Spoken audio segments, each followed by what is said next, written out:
Hello guys, welcome back to our new video. So on this video we are gonna look how we can sign up on Justdial app. For that, just open the Justdial app. After that we can, if you we need to skip, just tap on the skip option on the top left corner.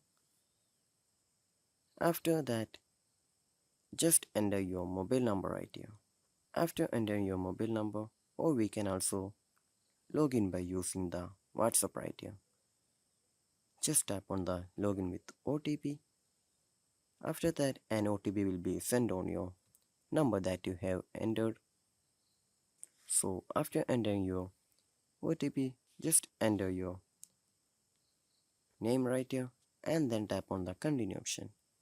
So after entering your name right here and after tapping on the continue option, we can see we just need to give the access of your location right here, also the contacts.